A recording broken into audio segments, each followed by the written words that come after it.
Welcome to April's reading wrap-up. I read 13 books in the month of April, and that's actually a pretty slow month for me. And to be honest, the books read reflect that pace accurately. Some of them I did actually really like, but the scales tipped more towards the dislike to like, unfortunately, this month. I could feel myself entering into a slumpage. It didn't happen, but I did come very close a couple of times. But nevertheless, we made it to the end of the month, so let's get started.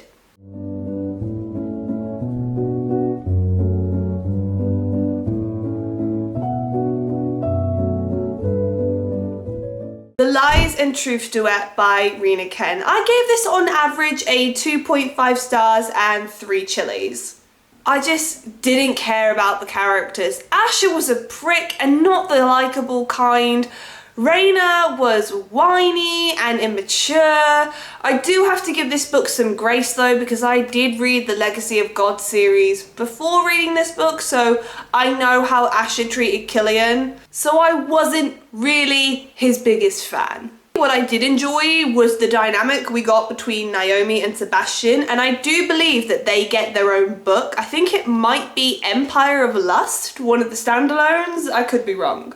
However, I am so excited because in May I'm going to be reading The Throne Duet, which is Rye Sokolov, Raina's twin, and Kyle Hunter, who you meet in Aurora and Jonathan King's book.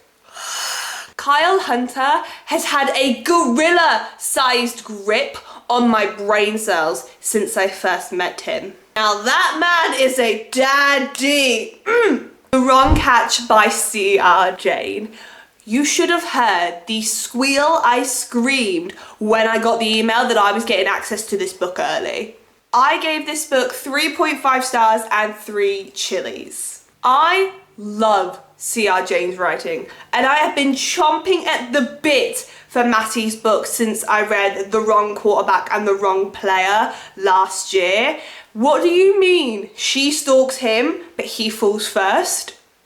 Now, our FMC has got every clinically diagnosed disorder you could possibly think of. I'm talking this girl is picking up disorders like they're Pokemon cards. And Matty has imposter syndrome because Daddy Dearest likes to dangle all he's ever done for him right in front of his face. Matty pays for everything, every bill, every dinner, and the money he sends is actually being used to pay off his father's gambling debts and not to sustain his family's welfare like he thought. In true C.R. Jane fashion, this man gets one look at her and he is utterly obsessed. The truest devotion. My favourite part has to be the boys' friendship. Classic banter that never ceases to make me laugh. And when both of them put each other's respective parents in their place, oh yes, Ophelia, because her parents are massive C-bombs.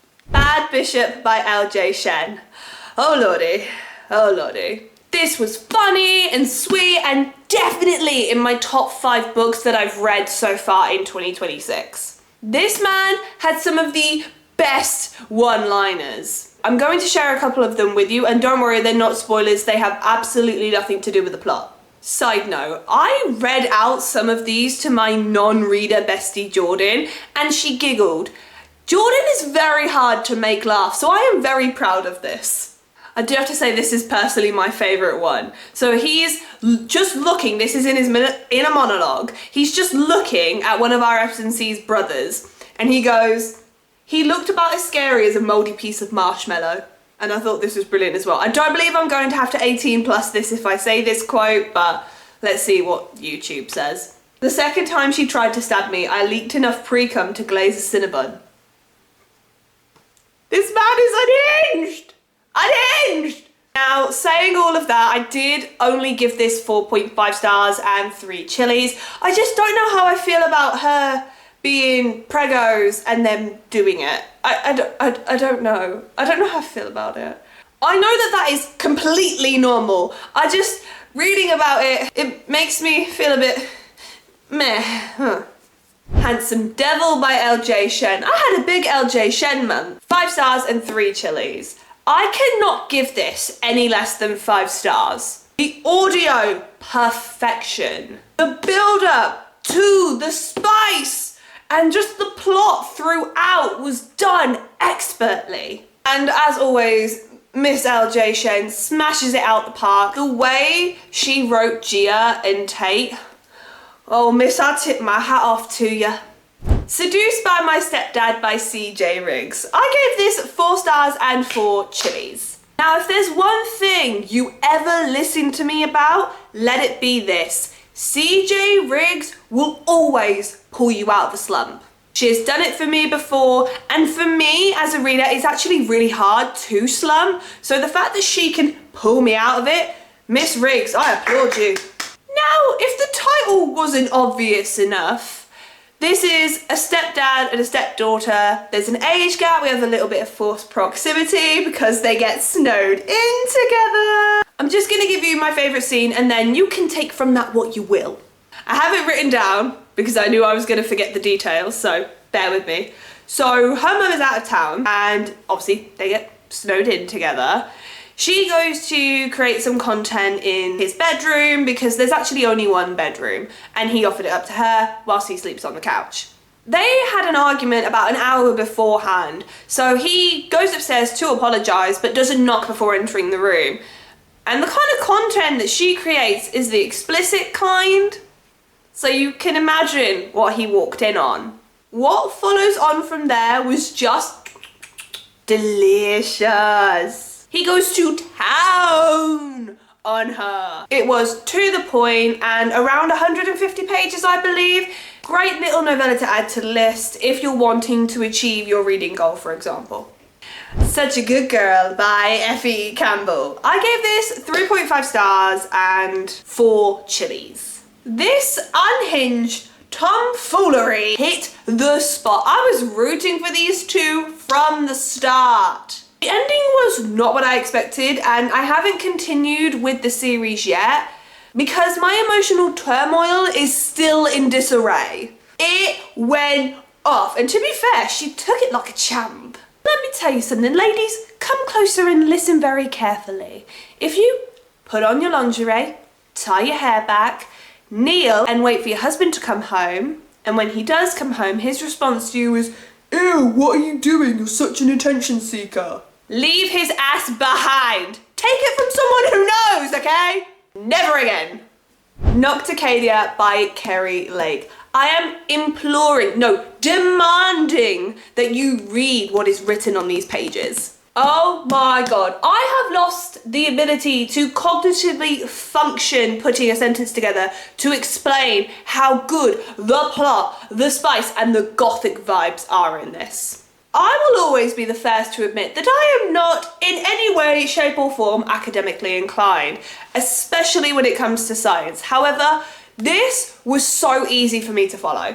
This was 4.5 stars and 3 chilies. This follows Lila, who receives an invitation to attend Nocticadia University following a paper that she wrote about her mother's illness that led to her untimely death. She uses the opportunity to finally get some answers on her mother's illness and why it led to her passing. After arriving at Nocticadia, she meets Deverick Bramwell, also known as the Dr. Death. He has his own agenda, get revenge on the men involved in his twin brother's murder. When these two collide, it is toxic. This is a slow burn. And the biggest selling point, this is a standalone. Say no more. Dove by Paisley Hope. This just didn't hit the spot for me. I gave it 2 to 2.5 stars and 3.5 chilies.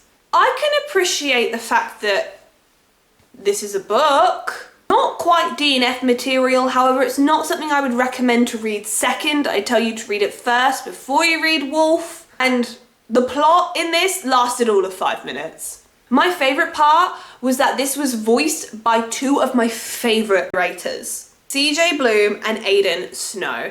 Aidan Snow saying the F word will send you into another stratosphere. It is the only reason I gave it that extra 0.5. Other than that, this could have been 150 pages. This should have either been released first or last. If last, then it should have been flashback moments, in my opinion. Katabasis by R.F. Kuang. I don't really have much to say about this. It wasn't terrible, but it wasn't brilliant either. I gave it 3 stars. There's no spice in this. It was just meh to me. The basic premise of this is that 2 magic students go on a trip to hell to go and get the soul of their professor back because he is their ticket to a future career. It goes on from there, really, and at some points this really kicked off. I mean, there were points where I physically couldn't rip my eyes away from these pages, but then most of the time I just found this a bit of a slog. So yeah, if you enjoy learning more about magical systems and having kind of a breadth of romance, I'd say give this a go. Restitution by Leigh Rivers. Guys, I finally did it! This was 5 stars and 3 chilies. Of course, I cried twice. That takes a lot. I have cried over 1 other book in my entire journey of reading, so that says a lot. This was beautiful. It was so utterly satisfying. After everything that went down in book 1 and book 2, this was necessary. And just like everybody else, now I need to know about Base and Luciella. But I am willing to be patient.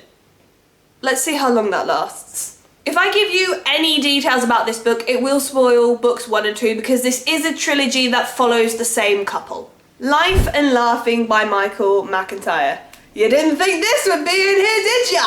I remember some years ago an influencer was talking about this in one of her videos. And I have watched Michael McIntyre since his time at Live at the Apollo, Mock the Week. I believe he might have also been on 8 out of 10 Cats, hosted by Jimmy Carr. I've always found him hilarious and I've never read an autobiography before. It's under 300 pages. What more could you want? And there's pictures! Look! Pictures! This was published in 2013, so this follows his childhood into his adult years and into the very beginning of his career as a comedian. I gave it 5 stars. Honestly, I loved it. Riches to Riches by Ames Mills. The why choose was why choosing, and I ate it up and left no crumbs. It was unbelievable, Jeffrey. Everyone was everywhere and I was just a straight puddle. This book wrecked me. However, I did only give it 3.5 to 4 stars. I just don't think it needed to go on for 600 pages. Don't get me wrong, I had a spicy good time. But for me, there was too much of the same thing that happened a couple of times. Either way, I still had a wonderful time, and I shall be delving into book 2 in May. The audio is ready on my Audible. Also, for those who do actually currently have this on their TBR, the audiobook is free on Audible. Happy listening, my friends! I am filming this a bit prematurely as I want this to go live the first weekend of May, of which I am not here for on the Sunday. I'm on an aeroplane, and also I have a family function on the Saturday. So I will more than likely finish the books I am currently reading by the end of April, which for me is tomorrow. Those books are Diabound by Sable Sorensen. I am at the 80% mark. I have 10 chapters left. Now, part 1 of this was a bit meh. I wasn't all that intrigued. However, now we're into more of the action portion. I'm here, I am sat, I am ready for it. And everybody obviously talked about this big cliffhanger that happened at the end. So I'm ready. I'm ready to receive. My favourite characters at this time are Anasa, obviously, and Stark, of course. Because if they're not brutish and a bit of a head, then Chloe no likey. I did just also start The Kiss Thief. I'm not very far in by LJ Shen. Like I said, this was a big LJ Shen month for me. I've had this on my physical TBR for a couple of months now and I can never really decide what mood I'm in. So I put all of my physical TBR books onto a spinning wheel and this is what it chose. It will be added into May's reading wrap up. I hope you guys enjoyed this wrap up. Not as many books as previously, which is actually my goal. So far, so good. Thank you guys so much for watching and I will see you on the next one. Mwah. Bye!